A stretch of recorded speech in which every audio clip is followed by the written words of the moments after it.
राम का जन्म मंत्रीगणों तथा सेवकों ने महाराज की आज्ञा अनुसार श्यामकर्ण घोड़ा चतुरंगिनी सेना के साथ छुड़वा दिया।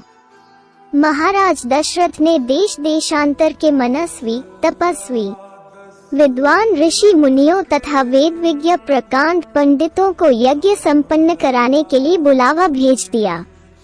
निश्चित समय आने पर समस्त अभ्यागतों के साथ महाराज दशरथ अपने गुरु वशिष्ठ जी तथा अपने परम मित्र अंगदेश के अधिपति लोभपाद के जामाता ऋग ऋषि को लेकर यज्ञ मंडप में पधारे।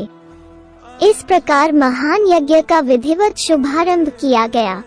संपूर्ण वातावरण वेदों की ऋचाओं के उच्च स्वर में पाठ से गूंजने तथा समिधा की सुगंध से महकने लगा।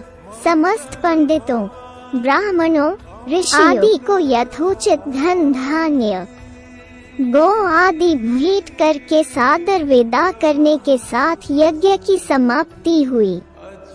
राजा दशरथ ने यज्ञ के प्रसाद चरा को अपने महल में ले जाकर अपनी तीनों रानियों में वितरित कर दिया।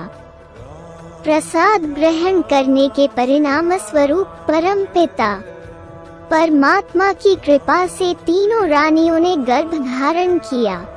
जब चैत्र मास के शुक्ल पक्ष की नवमी तिथि को पुनर्वसु नक्षत्र में सूर्य, मंगल, शनि, बृहस्पति तथा शुक्र अपने अपने उच्च स्थानों में विराजमान थे, कर्क लग्न का उदय होते ही महाराज दशरथ की बड़ी रानी कौशल्या के गर्भ से एक शिशु का जन्म हुआ, जो कि श्याम वर्ण, अत्यंत तेजोमय, परम कांतिवान तथा अद्भुत सौंदर्यशाली था।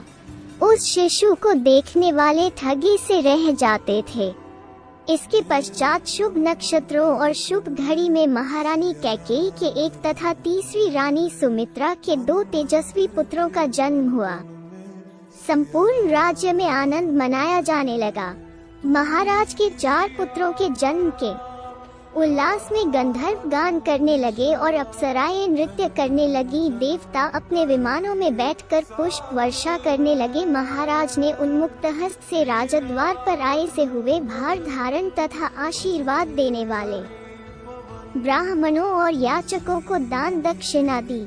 पुरस्कार में प्रजाजनों को धन धान्य तथा आभूषण तथा उपाधियां प्रदान किया गया। 4 पुत्रों का नामकरण संस्कार महर्षि वशिष्ठ के द्वारा कराया गया तथा उनके नाम रामचंद्र, भरत, लक्ष्मण और शत्रुघ्न रखे गए। आयु बढ़ने के साथ ही साथ रामचंद्र गुणों में भी अपने भाइयों से आगे बढ़ने तथा प्रजा में अत्यंत लोकप्रिय होने लगे।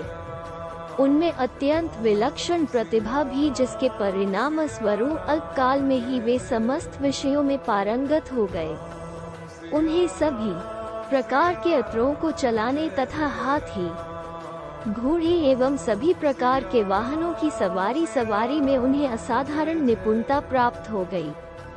वे निरंतर माता पिता और गुरुजनों की सेवा में लगे रहते थे। उनका अनुसरण शेष 3 भाई भी करते थे। गुरुजनों के प्रति जितनी श्रद्धा भक्ति इन 4 भाइयों में भी, उतना ही उनमें परस्पर प्रेम और सौहार्द भी था। महाराज दशरथ का हृदय अपने 4 पुत्रों को देखकर गर्व और आनंद से भर उठता था।